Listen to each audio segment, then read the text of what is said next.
Compass সিরিয়ালে আজকের পর্বে আপনারা দেখতে পাবেন বিহান ঋতুজার ঘরে বসে আছে। ঋতুজা অসুস্থ হওয়ার ভান করে শুয়ে আছে তাই। আর তখন একবার ঋতুজা বিহানের দিকে তাকায়, একবার মেঘামালার দিকে তাকায়। তখন ঋতুজা বিহানকে বলে, বিহান তোমার সঙ্গে কিছু কথা আছে। তখন বিহান বলে, কি কথা মা? তো কম্পাস কালকে মালয়েশিয়া যাচ্ছে। তখন বিহান বলে, মালয়েশিয়া? ওয়াট? কী করতে মালয়েশিয়া যাচ্ছে? তখন মেঘামালায় বলে, ওর কিছু একটা কাজ আছে তাই ওখানে যাচ্ছে। তখন বিহান বলে, কিন্তু আমাকে বলার প্রয়োজন একবারও মনে করছে না মা, এসব বলে। অন্যদিকে দেখা যায় যে কম্পাস আর জিৎ দুজনেই সে কাজটা ছাড়ার জন্য তাড়াহুড়া করে সে কাজটা করছে। অন্যদিকে বিহান বলে, আমাকে বলার জন্য প্রয়োজনই মনে করছে না। তখন ঋতুজা বলছে, বলতো তোমাকে, কিন্তু একটু সময় নেই। তখন বলে, সময় নেই বলতো মানে? ঠিক আছে, আমি এখন যাচ্ছি, মায়ের কিছু সুবিধা অসুবিধা লাগলে আমাকে বলে সেখান থেকে চলে যায়। আর তখন মেঘামালায় তাড়াহুড়া করে গিয়ে দরজাটা লাগিয়ে দিয়ে এসে ঋতুজাকে বলে, আচ্ছা মা, কম্পাস যদি সব কিছু বিহানকে বলে দিত এটা কি ভালো হতো না? আর নাহলে আমরা যদি সব কিছু বলে দিতাম, ওর প্রতি বিশ্বাসটা তো ওর আরও অবিশ্বাসে পরিণত হয়ে যাচ্ছে। তুমি বলো কথাটা। তখন ঋতুজা বলে যে না, ওকে বললে কিন্তু ও বিশ্বাস করবে না এই কথাটা।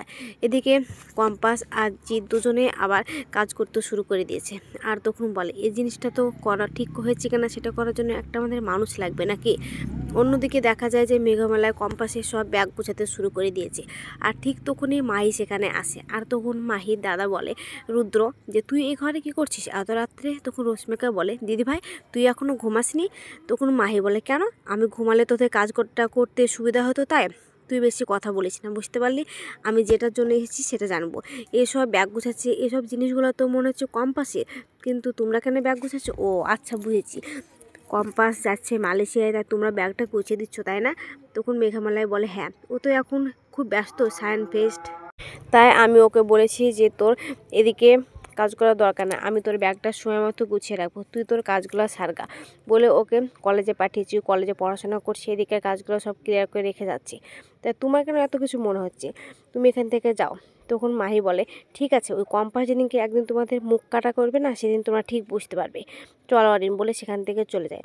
তখন মেঘামালায় বলে, নিশ্চয় সেখানে মুক্তি দিয়ে কিছু বলেছে, আর তাই মুক্তিমাসি কিছু বলছে, হয়তো মালয়েশিয়া যাচ্ছে তাই বুঝতে পেরেছে, তাই মাহি অরিন এসে কনফার্ম হয়ে গেল, এসব বলে।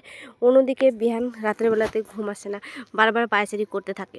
সকাল না হয়তো কলেজে পৌঁছে যায়। আর যে কম্পাসটা ঘর খুলে বাইরে আসবে ঠিক ওখানে বিহান চলে যায়। আর ঠিক তখন বিহান গিয়ে বলে, আচ্ছা তোমরা এই ঘরে কী করছো?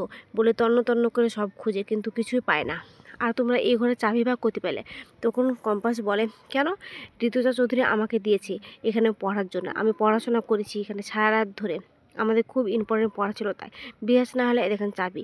আর হ্যাঁ, একটা আমাদের কিন্তু লেটারও দিয়েছে, এই দেখুন লেটার, বলে ব্যাগ থেকে বের করে সেটা দেয়। আর তখন বিহান সেটা ভালোভাবে দেখে। তখন কম্পাস বলে, নিশ্চয় ঋতুজা চৌধুরী এটুকু অধিকার আছে এই কলেজের পক্ষ থেকে, চল। তাই বলে জিতকে নিয়ে চলে যেতে যায়। তখন বিহান আবারও বলে, দাঁড়াও কম্পাস। তখন জিৎ বলে, কম্পাস আমি বাইরে দাঁড়াচ্ছি, তুই আয়।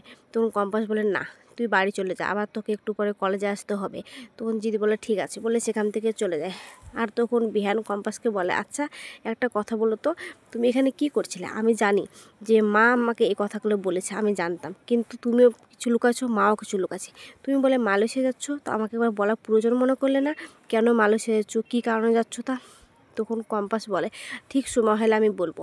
তখন বিহান বলে, কাগজে কলমে যদি আমি তোমার স্বামী হয়ে থাকি, তবুও কিন্তু তোমার কোনো বিপদ হলে আমি তার সঙ্গে জড়িয়ে পড়বো, সেই হিসেবে তুমি আমাকে বলে যাও। তখন কম্পাস বলে, অবশ্যই বলবো, কেন বলবো না? তা শোনার জন্য আপনি খুব ভালোভাবে প্রস্তুত হয়ে থাকুন, সবার আমি মুখোশ খুলতে এসেছি। এখন বললে আপনি বিশ্বাস করবেন না, কারণ আমার কাছে কোনো প্রমাণ নেই, আপনি প্রমাণ ছাড়া কিছু বিশ্বাস করেন না। অন্যদিকে মনালিসার ঘরে যায় ওর মা। আর তখন মনালিসাকে খাবার তুলে দিলে মনালিসা হাতটা সরে দেয়। তখন শেষটা বলে, ও মা, তুই এরকম করছিস কেন? সারা রাত ধরে আমাকে মা মা করে জড়িয়ে ধরলি, আর এখন আবার খাচ্ছিস না খো? শোন, একটা কথা বলি, তোর মা কখনো তোর খারাপ চায় না, তোর মা সবসময় ভালোই চায়। তখন অভিজ্ঞান দত্ত বলে, ব্যাস, তোমার এইসব কথা না বলতে হবে না, মা হয়ে ভালো কথা বলতে না, সবসময় খারাপ কথাগুলো বলতে পারো নাকি? তখন চেষ্টা বলে, শুনেন বাবা, আপনি ধমকে হামকে যাই করুন না কেন, আমার মেয়ের ভালো কিন্তু আমি চাই, তাই বলছি। আপনি নিজের ভবিষ্যৎ নষ্ট করছেন, তার সঙ্গে আমার মেয়ের ভবিষ্যৎটা নষ্ট করছেন। তখন অভিজ্ঞান দত্ত বলেন, শোনো চেষ্টা, একটা কথা বলি, ও আমার একমাত্র উত্তরাধিকারী, তাই ওর ভবিষ্যৎ কখনো আমি নষ্ট করতে পারি না। তখন শেষটা বলে, আপনি যতই কম্পাসের বিরুদ্ধে যান না কেন, কম্পাসকে আপনি পারবেন না। কম্পাস জিতবে আর আপনি হারবেন, এটাই কিন্তু আপনার দৃষ্টানিতে আছে। এই বলে সেখান থেকে চলে যায়। আর তখন অভিজ্ঞান দত্ত মনালিসার কাছে আসার বলে, দেখলে তোমার মা কত বড় বড় কথা বলে গেল, একটা তোমার হয়ে কথা বলে রাখো, এসব বলে। অন্যদিকে দেখা যায় যে ঋতুজা কম্পাসকে নামে পুজো দিয়ে এসেছে, আর আসার পরে ওকে প্রসাদ দিচ্ছে আর ফুল ছুঁয়ে দিচ্ছে। আর তখন বলে, এ নে তোর টিকিট প্লেনের, আর তুই সাবধানে যাবি কিন্তু, একদম কিন্তু তুই ভয় পাবি না কো।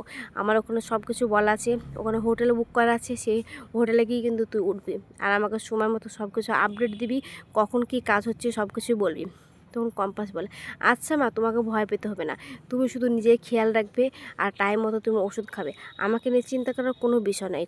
তখন ঋতুজা বলে, শোন, তুই যখন মালয়েশিয়া যাচ্ছিস সবাই কিন্তু বাড়িতে জানে, আর ওখানে ছবিটা ভেঙেছে, আর ছবিটা আমি এমনভাবে রেখে এসেছি সেটা অখিলেশের বুঝতে কোথাও ভুল হয়নি যে আমি ছবিটা রেখে এসেছি ওখানে, আর ওই ময়ূর আর ওই সাদা কাগজটা কিন্তু আমি পেয়েছি।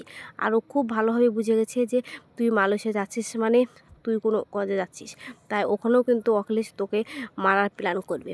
তখন কম্পাস বলে, না মা, উনি আমাকে মারতে পারবেন না, কারণ ও যে ফর্মুলাটা চায় সেই ফর্মুলাটা শুধুমাত্র আমি জানি যে আমার কাজ শেষ হয়েছে, এই রিচার্জটা শেষ হয়েছে, কিন্তু ওনারা তো জানে না।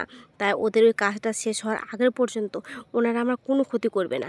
তাই বলছি মা, তুমি একদম চিন্তা করো না, তুমি নিশ্চিন্তে থেকো, আমি ঠিক ফিরে আসবো, আমি দেখবে আমি সব কিছু কাজ সামলে আমি আবার এখানে আসবো, তাই তোমাকে ভয় পেতে হবে না। তখন ঋতুজা বলছে, কিন্তু বিহানকে কি বলবো? তখন বলে, সবটা তুমি সামলে নিও মা, বলে কম্পাস ওর মাকে জড়িয়ে ধরে। ঠিক তখনই সেখানে মেঘামালায় আর রশ্মিকা আসে, আর এসে বলে, কম্পাস হয়েছে তোর, নে মোবাইলটা। তখন রশ্মিকা বলে, তোমার ব্যাগটা কোথায়? তো ওই তো ওইদিকে। তখন রশ্মিকা ব্যাগটা নিয়ে যায়, আর তখন কম্পাস আবার ওর ঘুরে বলার মাকে, মা, তোমার মেয়ে জিতেই ফিরবে, তুমি একদম চিন্তা করো না।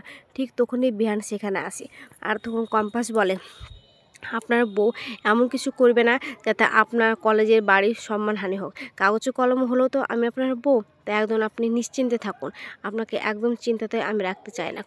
আমি ঠিক সময় এসে আমি সব কিছু বলবো, একদিন এমন সময় আসবে যে আপনার এই মেয়ের জন্যে আপনি একদিন গর্বিত করবেন।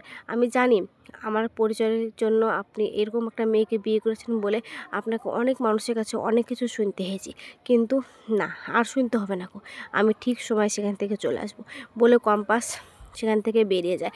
আর পিছু পিছু তখন সবাই যায়, আর সেখানে বিহানও যায়। আর বিহান গিয়ে তখন চিৎকার করে কম্পাসকে ডাকে, আর তখন কম্পাস শুনতে পেলে কম্পাস ঘুরে তাকায় আর সেখানে দাঁড়ায়। তখন বিহান সেখানে যায় আর বলে, তুমি ওখানে যাচ্ছ, ওখানে কোথায় থাকছো না থাকছো, তোমার বিপদ আবার যদি হয় তো আমাকে একটা কন্ট্যাক্ট নাম্বার তো দিয়ে যাও, অন্তত তোমার যদি বিপদ হয় তাহলে তো আমাদেরকে সবাই ফাঁসাবে। তখন কম্পাস বলে, ও এটুকুর জন্য আপনি আমার কন্ট্যাক্ট নাম্বার চাইছেন, ঠিক আছে, মায়ের কাছ থেকে পেয়ে যাবেন, মায়ের কাছ থেকে নিয়ে নেন, মাকে সব কিছু নাম্বার দেওয়া আছে। তখন বিহান বলে, আচ্ছা অত দূরে তুমি যাচ্ছ, তোমার যদি কোনো বিপদ হয় তোমাকে ওখানে কে বাঁচাবে? তখন কম্পাস বলে, যে মেয়ে মা বাবা ছাড়াই একা মানুষ হয়েছে, তখন তার বিপদ হয়নি, সে যখন একাই নিজেকে তৈরি করেছে এখনও ঠিক পারবে। আর এটা হচ্ছে বাবা মাকে ফিরে পাওয়ার লড়াই, তাই আমি কখনো হারতে শিখিনি আর হারতে শিখবো না, আমি ঠিক ওখান থেকে লড়াই করেই সেখান থেকে ফিরে আসবো, বলে তখন কম্পাস সেখান থেকে চলে যায়।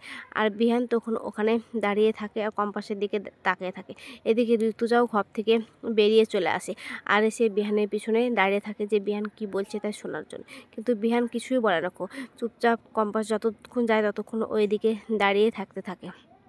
এদিকে মাহি আর অরিন সব কিছু শুনে ফেলে, আর মাহি আর অরিন তখন কম্পাসকে যেতে দেখলে সেখান থেকে অন্যদিকে ছুটে চলে যায়।